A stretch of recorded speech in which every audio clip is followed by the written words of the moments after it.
qui peut être basé sur la finance internationale. Toute stratégie de développement basée sur la finance internationale doit ressembler à ce qu'on appelle ici Sulbuki. Ça, c'est un résultat scientifique. Il y a un économiste qu'on appelle Domar, qu'on connaît, que les économistes connaissent. C'est le système Ponzi, quoi. C'est le système Ponzi. On lui avait demandé, en fait, quel est l'impact du plan Marshall sur les économies européennes. Il était arrivé à ce résultat. Toute stratégie de développement qui est basée sur la finance internationale doit reposer sur un schéma de Ponzi. Pourquoi?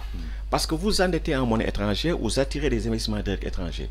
Et donc, on investit chez vous parce que les rendements sont supérieurs aux rendements dans les pays du Nord. Par exemple, si le taux d'intérêt aux États-Unis sur les titres de l'État américain, c'est 5%, aucun investisseur ne va acheter la dette du Sénégal à 5%. On va vous dire à 10% ou 15%.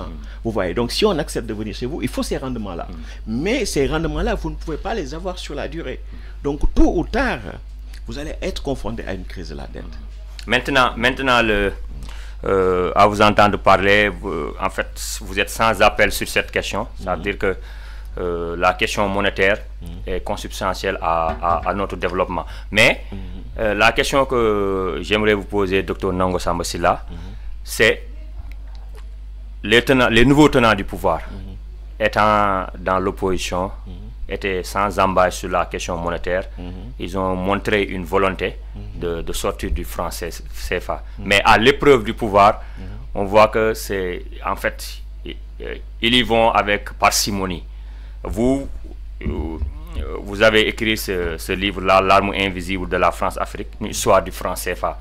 Et vous montrez toutes les expériences de volonté de sortie, à savoir la Guinée, qui a été, voilà, le franc qui a été saboté. On a vu au Togo, Sylvanus Olympio, qui voulait d'un franc togolais qui a été assassiné.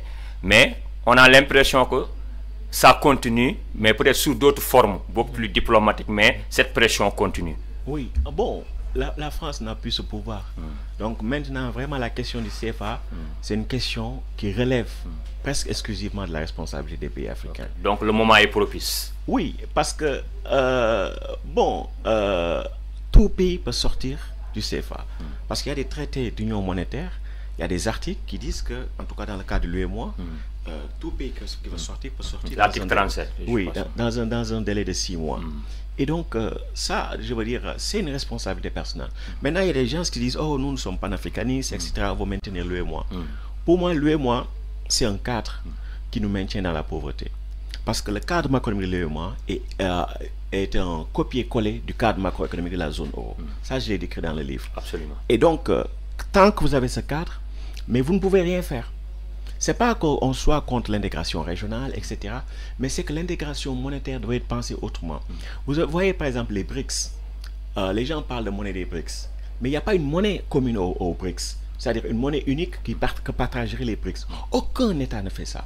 Je veux dire, il n'y a que les pays européens qui sont dans une unité monnaie, dans une monnaie unique. Il n'y a aucun pays, par exemple, qui a une population de plus de 30 millions d'habitants qui soit dans une monnaie unique, dans un système de monnaie unique. Il n'y a que les pays européens. Parce que si vous n'avez pas votre monnaie, vous n'avez pas d'indépendance financière et vous n'avez pas d'indépendance politique. Et donc, dans le cas des BRICS, par exemple, ce qu'ils disent, c'est que la finance est contrôlée via les systèmes de paiement contrôlés par l'Occident. Et donc, nous voulons nous déconnecter de ça. Nous allons avoir notre propre système de paiement. Et donc, nous allons commercer entre nous, faire des échanges entre nous, investir entre nous, sans passer par le dollar. Et pour nous prémunir des sanctions, disons, occidentales. Par exemple, on peut être évincé du système de messagerie SWIFT. On peut voir ses réserves en dollars être confisquées, ses réserves en euros confisquées, etc. Nous ne voulons plus de ça.